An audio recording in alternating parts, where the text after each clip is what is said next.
वैदिक पर्सपेक्टिव के इस यूट्यूब चैनल को सब्सक्राइब करें, वीडियो को लाइक व शेयर करें। ओम आकृष्टेन रजसा वर्तमानो निवेशयन् अमृतं मर्त्यं च हिरण्येन सविता रथेन आदेवः याति भुवनानि पश्यन्। सम्यक रूपेण आता है, आकर्षण द्वारा लोक से वर्तमान निवेशन करता हुआ अमृत का और मर्त्य का। हिरण्य रथ द्वारा सर्वोत्पादक देव सम्यक रूपेण भुवनों का अवलोकन करता हुआ। यह मंत्र ऋग्वेद के प्रथम मंडल के 35वें सूक्त का द्वितीय मंत्र है। तो अच्छा होगा। तो विश्व प्रशासन या ग्लोबल गवर्नमेंट के लाभ हम ज्ञात कर सकते हैं, जिसमें पहला लाभ है विश्व शांति और सहयोग। तो यदि विश्व प्रशासन यदि स्थापित हो जाए तो उसके लाभ क्या होंगे, ये हम ज्ञात कर सकते हैं। तो पहला कारण हमने गिना है विश्व शांति और सहयोग। विश्व स्तर पर सहयोग बढ़ता है, जिससे युद्ध की संभावना कम होती है। अब उदाहरण के रूप में हम ले सकते हैं कि संयुक्त राष्ट्र संघ जो बना हुआ है वह बहुत से युद्ध को रुकवा लेता है। बैठक होती है, शांति वार्ता होती है, और यह संयुक्त राष्ट्र संघ जो है बहुत सा जो है समस्याओं को हल कर देता है। तो ये तो लाभ हैं विश्व शांति और सहयोग से। दूसरा है वैश्विक समस्याओं का समाधान। जलवायु परिवर्तन, महामारी, आतंकवाद जैसी समस्याओं का समाधान मिलकर किया जा सकता है, जैसे कि किया जा रहा है, लेकिन वो उस स्ट्रांग या कड़ाई से नहीं किया जा रहा है। इनका सामना आतंकवाद का, महामारी का, जलवायु परिवर्तन का आदि ये समाधान जो है ये उस ढंग से नहीं किया जा रहा है, जब तक हमारी जो ग्लोबल गवर्नमेंट है जब तक स्ट्रांग ना हो। तो लाभ तो हैं, हो सकते हैं, यही लाभ होंगे, विश्व शांति और सहयोग और वैश्विक समस्याओं का समाधान इससे हल होगा। फिर विश्व प्रशासन के लाभ क्या है?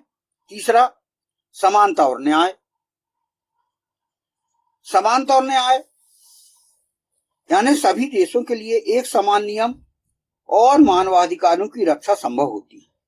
यदि एक सी गवर्नमेंट हो जाए, विश्व प्रशासन हो जाए, तो सभी देशों में समान नियम लागू होंगे, संविधान सबका एक लागू होगा, और जो मानवाधिकार की जो आज संघर्ष मचा हुआ है उसकी रक्षा होगी, मानवाधिकारों की रक्षा संभव हो जाएगी इससे। ये विश्व प्रशासन के लाभ है।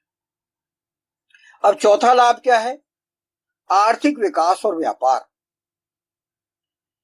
देशों के बीच व्यापार और सहयोग बढ़ता है, जिससे सभी को लाभ मिलता है। आज हम देखते हैं विकसित राष्ट्र, विकासशील राष्ट्र और कुछ राष्ट्र होते हैं जो कि अविकसित होते हैं। तो इन तीनों प्रकार के राष्ट्रों में सही सहयोग स्थापित हो जाए तो हर किसी का आर्थिक स्तर ऊंचा उठेगा, प्रति व्यक्ति आय, राज्य की आय, राष्ट्र की आय बढ़ेगी। तो इससे हम हर प्रकार से लाभान्वित होंगे विश्व प्रशासन से। तो यह चौथा कारण है आर्थिक विकास और व्यापार। इससे हम प्रगति के सर्वोच्च शिखर पर पहुंचते चले जाएंगे। पांचवा लाभ है विश्व प्रशासन का ज्ञान और तकनीक का आदान प्रदान। विज्ञान, शिक्षा और तकनीक में तेजी से प्रगति होती है। यानी आज आप देख लें एआई आज कितना आधुनिक हो गया है और इससे कितनी तेज प्रगति हो रही है, आप देखिए। तो यह जो विज्ञान है या जो टेक्नोलॉजी है, इससे हम राष्ट्रों के विकास के लिए, मानव के विकास के लिए उपयोग कर सकते हैं। और मिलजुल कर सब एआई में यदि काम करें तो आज हम सर्वोच्च शिखर पर पहुंचते चले जाएंगे। हर किसी की जो आर्थिक समृद्धि है और आर्थिक स्तर है पूरी तरह से वह ऊंचा होते चले जाएगा। तो ये विश्व प्रशासन के लाभ जो हैं हमने अभी गिनाए, जिसमें कि हम और भी ज्ञात कर सकते हैं, ये हमने अभी संक्षिप्त में ज्ञात किए। तो निष्कर्ष क्या निकलता है कि संतुलित राष्ट्रवाद अर्थात देशभक्ति आवश्यक है, लेकिन अंध राष्ट्रवाद हानिकारक हो सकता है कि मेरे ही राष्ट्र जो है प्रमुख है, ये जो है इससे हानियां हो सकती है। दूसरा, विश्व प्रशासन सहयोग और शांति की दिशा में एक सकारात्मक कदम है। यदि विश्व प्रशासन हो जाए और इसमें सहयोग और शांति बढ़ जाए, उसकी दिशा में हम चले जाएं, तो यह एक सकारात्मक कदम होगा ये। लेकिन इसमें सभी देशों की सहमति और निष्पक्षता जरूरी है। यदि इसमें हम सभी एक हो जाएं, सभी सहमत हो जाएं, पूरे राष्ट्र जैसे कि 195 राष्ट्र यदि सब एक हो जाएं, तो हम विश्व प्रशासन स्थापित कर सकते हैं। अब इसमें हम राष्ट्रवाद और विश्व प्रशासन की तुलना भी कर सकते हैं, है ना। एक कंपैरिजन टेबल को हम बना सकते हैं और उससे हम ज्ञात कर सकते हैं।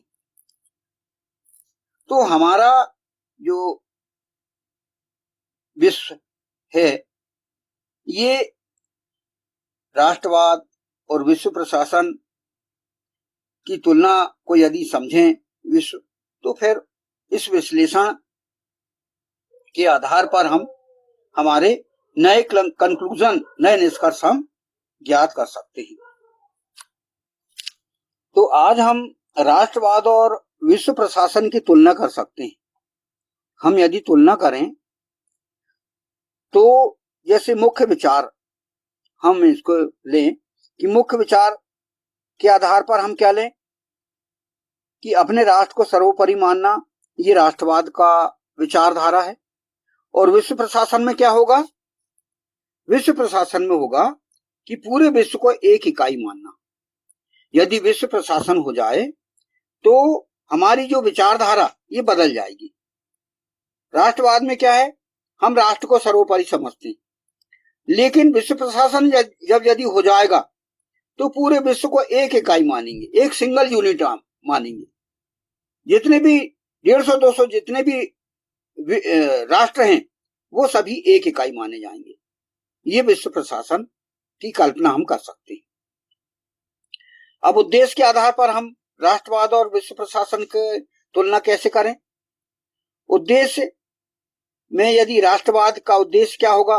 देश का विकास और सुरक्षा, ये राष्ट्रवाद का उद्देश्य होगा। लेकिन विश्व प्रशासन के दृष्टिकोण से हम सोचें तो वैश्विक शांति और सहयोग हमें राष्ट्रों के मध्य स्थापित करना होगा। इससे विश्व में शांति स्थापित होगी और सहयोग एक दूसरे का होगा। तो ये हमारा उद्देश्य होना चाहिए। हम हमारे देश की सुरक्षा तो करें, हमारे देश का विकास तो करें, लेकिन साथ ही साथ विश्व प्रशासन के दृष्टिकोण से हम सोचें तो वैश्विक शांति और सहयोग हमारे लिए अति आवश्यक है। फिर यदि आधार हम दृष्टिकोण का रखें कि राष्ट्रवाद का दृष्टिकोण क्या है और विश्व प्रशासन का दृष्टिकोण क्या है, तो राष्ट्रवाद का दृष्टिकोण तो केवल संकीर्ण समझ में आता है, जो कि इसमें रहता केवल अपना देश, केवल हमारा ही देश सर्वप्रमुख है, हो गई। लेकिन विश्व प्रशासन का दृष्टिकोण क्या होगा? ये व्यापक दृष्टिकोण है। इसमें और इसमें पूरी मानवता शामिल होती है।